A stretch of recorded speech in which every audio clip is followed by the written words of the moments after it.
Hello friends, आज हम बात करेंगे एक इंपॉर्टेंट और यूजफुल टॉपिक के बारे में। आज हम बात करेंगे अगर किसी व्यक्ति को क्रॉनिक या लॉन्ग स्टैंडिंग हार्ट फेलियर है तो वैसे व्यक्ति में क्या क्या चीज़ है जो ये डिसाइड करेगा कि व्यक्ति का मृत्यु दर कितना है और लॉन्ग टर्म उसके सर्वाइवल के चांसेस क्या है, वो कितने साल जिएगा। आई थिंक बहुत सारे लोग हमसे रोज क्वेश्चंस पूछते हैं, मेरी हार्ट फंक्शन इतना है, अब मैं कितने साल जीऊँगा, मेरा हार्ट में ब्लॉकेज इतना है तो मैं कितने साल जीऊँगा, मुझे बीपी है तो मैं कितने साल जीऊँगा, मुझे इतना % ब्लॉकेज है तो मैं कितने साल जीऊँगा। आई थिंक ये एक बहुत इंपॉर्टेंट इशू है कि लोगों को ये समझने की ज़रूरत है कि किसी भी बीमारी में या किसी भी प्रॉब्लम में मृत्यु को प्रेडिक्ट कर पाना एक मल्टी फैक्टोरियल एनालिसिस है।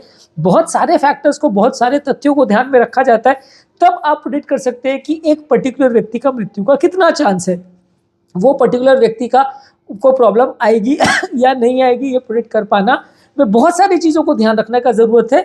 आज बात करेंगे क्रॉनिक हार्ट फेलियर के बारे में। हम इसी सीरीज में सब चीज़ों को कवर करेंगे, heart attack, heart failure, coronary artery disease, acute heart failure, chronic heart failure, valve वाले पेशेंट्स का, मायोकार्डाइटिस वाले पेशेंट का, सबको कवर करेंगे ताकि हर चीज़ों में क्या सर्वाइवल के प्रेडिक्टर्स है आपको एक बेसिक आइडिया हो जाए। सबसे पहले आते हैं पेशेंट का पंप फंक्शन कितना है, वो उसका क्या रोल है। स्टडीज ने शो किया है कि हर 5% जो पंप फंक्शन इंप्रूव होता है मृत्यु दर हाफ हो जाता है, हर 5 पंप फंक्शन जो 5% डिक्रीज होता है मृत्यु दर डबल हो जाता है। यानी एलिजिबल इजेक्शन फ्रैक्शन अगर 35 से 30 होता है तो मृत्यु दर डबल हो जाता है, 30 से 25 होता है तो और डबल हो जाता है, 25 से 20 होता है तो और डबल हो जाता है। वहीं अगर 35 से 40 होता है तो हाफ हो जाता है, 40 से 45 होता है तो और हाफ हो जाता है। तो यानी हर 5% एलवी इजेक्शन फ्रैक्शन में जो फर्क आता है उससे मृत्यु दर में बहुत ज़्यादा फर्क आता है। इसलिए एलवी इजेक्शन फ्रैक्शन कितना है या पंप फंक्शन कितना है, क्वांटिटेटिव उसकी एनालिसिस बहुत ज़्यादा ज़रूरी है। एक व्यक्ति जिसका 45% इजेक्शन फ्रैक्शन है और एक व्यक्ति जिसमें 25% इजेक्शन फ्रैक्शन है, उसमें प्रॉब्लम होने का, उसके इन्फेक्शंस होने का, स्ट्रोक होने का, हार्ट अटैक होने का, मृत्यु होने का, अरिथमिया होने का चांस में ज़मीन आसमान का फ़र्क होता है। इसलिए सबसे इंपॉर्टेंट फैक्टर इसमें एलवी इजेक्शन फ्रैक्शन है पेशेंट का कि वो कितना है, यानी क्वांटिटेटिव एनालिसिस की पेशेंट को कितना पंप फंक्शन है। नेक्स्ट है साथ में नली का ब्लॉकेज कितना है।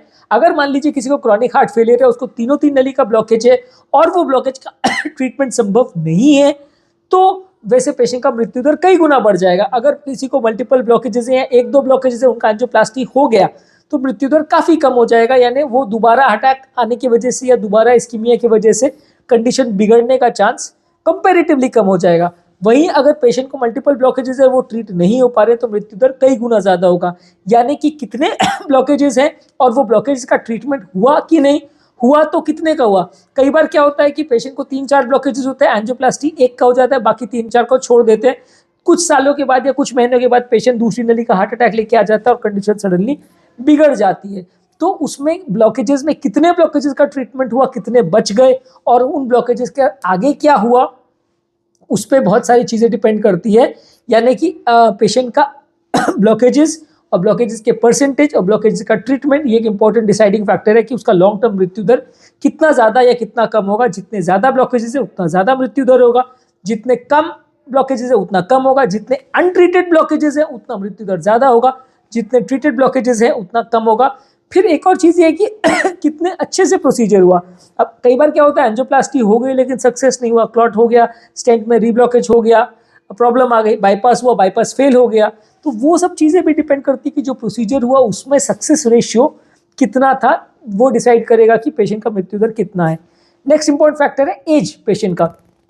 पेशेंट का अगर एज बहुत ज़्यादा है, 70-80 साल है, तो मृत्यु दर ज़्यादा होगा।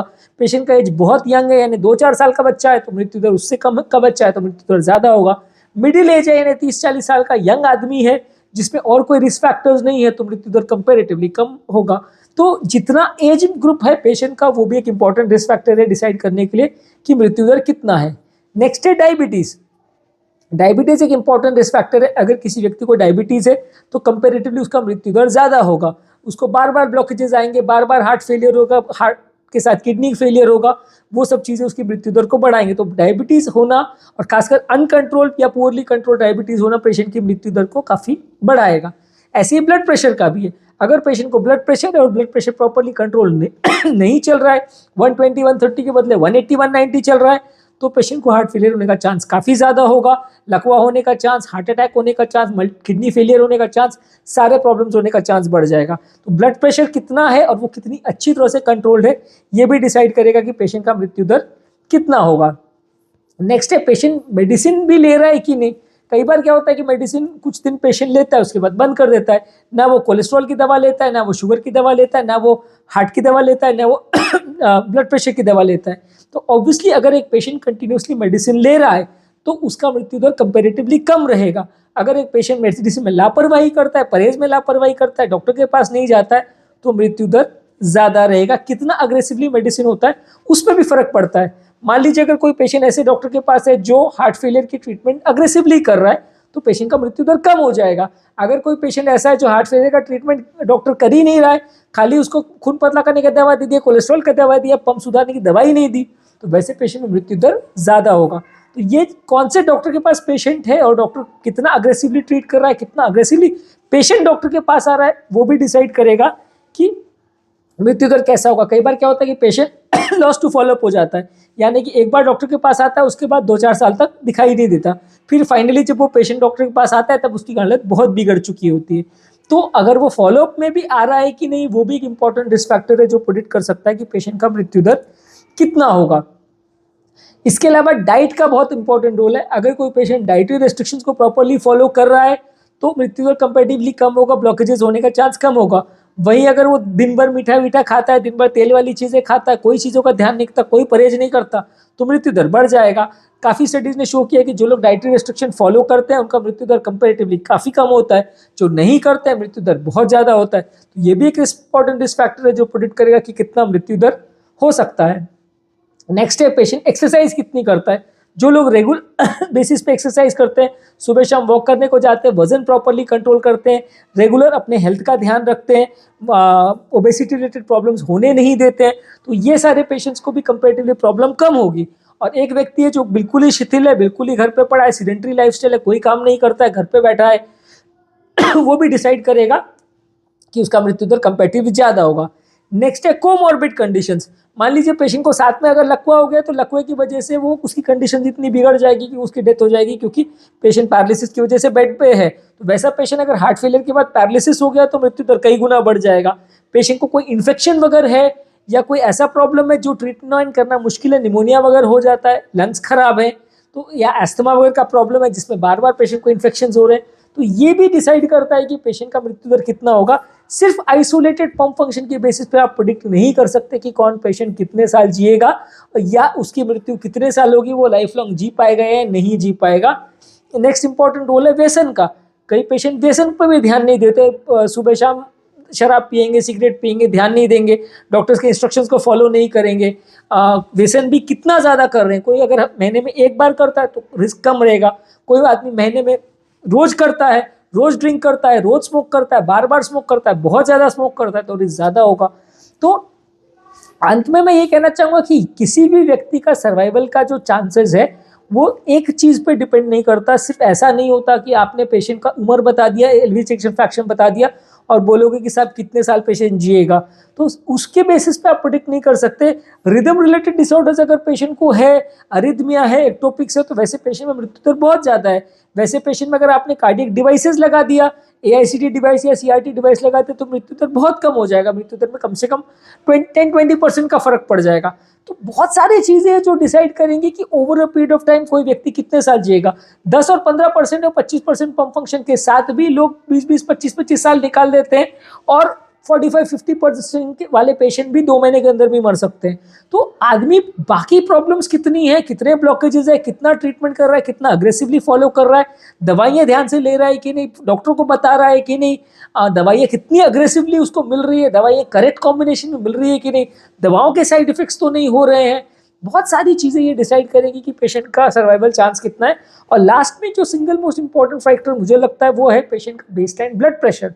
कई बार अगर पेशेंट का इजेक्शन फ्रैक्शन अगर बहुत खराब है और BP बहुत कम है तो वैसे पेशेंट का मृत्यु दर कई गुना ज़्यादा है। अगर वैसे पेशेंट का BP अच्छा है तो आप दवाइयाँ भी ज़्यादा अग्रेसिवली दे सकते हो, दवाइयाँ उसको सूट हो जाए उसके चांसेस भी बढ़ जाते हैं और लॉन्ग टर्म सर्वाइवल के चांसेस भी काफ़ी अच्छे रहते हैं। ब्लड प्रेशर अगर 120-130 से ऊपर है तो वो एक अच्छा प्रोग्नोस्टिक फैक्टर है पेशेंट के लिए। अगर ब्लड प्रेशर बहुत ज़्यादा खराब है तो वो पेशेंट के लिए खराब प्रोग्नोस्टिक फैक्टर है। 70-60 बीपी अगर सिस्टोलिक है तो वो आदमी 1 महीना भी जिएगा उसका गारंटी नहीं बोल सकते। तो बहुत सारे फैक्टर्स है जो डिसाइड करते हैं कि पेशेंट का लॉन्ग टर्म सर्वाइवल कितना होगा। सिर्फ एक आध फैक्टर के बेसिस पे प्रेडिक्ट कर पाना ऑलमोस्ट इम्पॉसिबल है। इस चीज़ को समझना जानना ज़रूरी है। तो अगली बार अगर आप मुझे कोई क्वेश्चन पूछें कि मेरे का पम्प फंक्शन इतना है तो मैं बचूंगा कि नहीं, मैं इतने साल जीऊँगा, मैं मर जाऊँगा, क्या होगा क्या नहीं, मुझे बताइए, तो आपको मेरी सिचुएशन समझनी पड़ेगी कि मुझे आपकी डिटेल हिस्ट्री चाहिए, सारे फैक्टर्स चाहिए, सारी एनालिसिस चाहिए, तो मैं आपको एक अंदाज बता सकता हूँ। फिर भी वो एक एक्यूरेट एनालिसिस नहीं होगा। ये सारी चीज़ें जानने के बाद भी लक तो अपना काम करता ही है। किस्मत अगर सब करने के बाद भी अगर पेशेंट की किस्मत खराब हो और एक अरिथमिया हो गया तो डेथ हो जाएगी, या दवा का साइड इफेक्ट हो गया, ब्लीडिंग हो गई तो डेथ हो जाएगा। तो ये सब चीज़ों के बाद भी लक फैक्टर और ऊपर वाले की मर्जी तो है ही है, उस चीज़ों को तो आप इग्नोर नहीं कर सकते। तो at the end of the day आपको ये समझने की जरूरत है कि कोई भी डॉक्टर भगवान नहीं होता। वो आपको प्रेडिक्ट करके एग्जैक्टली नहीं बता सकता कि आप इतने साल जियोगे और इस दिन को इतने बज के इतने मिनट पे आपकी मृत्यु हो जाएगी। बहुत सारे चीज़ें जिसके बेसिस पे हम आपको एक अप्रोक्सीमेट बता सकते हैं कि इस व्यक्ति के बचने या मरने का चांस इतना है। कैंसर वगैरह की बीमारियों में आप काफ़ी अच्छा बता सकते हो, क्योंकि कैंसर क्या है, एक नेचुरल कोर्स होता है कि वो बहुत रैपिडली बढ़ने वाली बीमारी है। तो आप बोल सकते हो कि साहब ये 6 महीने में बचेगा, 1 साल बचेगा, 2 साल बचेगा। कैंसर में आप प्रेडिक्ट कर सकते हो। हार्ट की बीमारी इतने चीज़ों से इन्फ्लुएंस्ड होती है कि कोई भी डॉक्टर एक्यूरेटली नहीं बता सकता।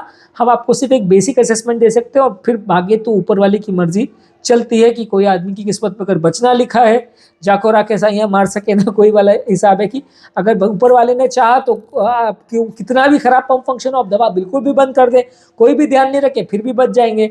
और अगर किस्मत खराब है तो आप कितना भी परहेज कर लो, कितनी भी दवा कर लो, वो फिर भी मृत्यु होने का चांस बढ़ जाएगा। तो इसलिए आपको ये सारी चीज़ों के ऊपर एक किस्मत का फैक्टर भी होता है जिसको ध्यान रखने की ज़रूरत है। तो आज के टॉपिक के संबंधित यदि आपको कोई और चीज़ें ध्यान में आती है या कोई और चीज़ों को मैं भूल गया या कोई कमेंट्स, क्वेरी, सजेशंस है तो नीचे कमेंट सेक्शन में लिखिए, हम उन्हें आंसर करने का प्रयास करेंगे। कोई पेशेंट रिलेटेड क्वेरीज भी है तो आप नीचे लिख सकते हैं, हम उन्हें आंसर करने का प्रयास करेंगे। अंत में मैं डॉक्टर नवीन अग्रवाल तहे दिल से आपका शुक्रिया अदा करूँगा कि आपने इस टॉपिक को एंड तक देखा। जो लोग हमारे चैनल पे नए हैं उन्हें रिक्वेस्ट करूंगा कि चैनल को सब्सक्राइब करें। ऐसा करने से चैनल को कंटिन्यू करने के लिए हमें इंस्पिरेशन और मोटिवेशन मिलती है। और जो लोग हमारे चैनल पे बहुत सारे वीडियोस अवेलेबल है, डिटेल में नहीं देखना चाहते हैं, शॉर्ट या ब्रीफ समरी देखना चाहते हैं, उनके लिए रेगुलर बेस पे हम यूट्यूब शॉर्ट्स अपलोड कर रहे हैं, जिसके बेसिस पे आप उनको देखकर बेसिक आइडिया आप ले सकते हो। टॉपिक का पूरा डिटेल में नहीं जाना पड़ेगा।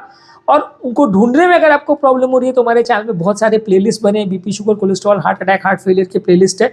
आप उस स्पेसिफिक प्लेलिस्ट पे जाइए तो आपको सारी इन्फॉर्मेशन मिल जाएगी। बिना ज़्यादा ढूंढे स्पेसिफिक प्लेलिस्ट को क्लिक कीजिए तो रेलेवेंट वीडियोज़ आपको मिल जाएंगे।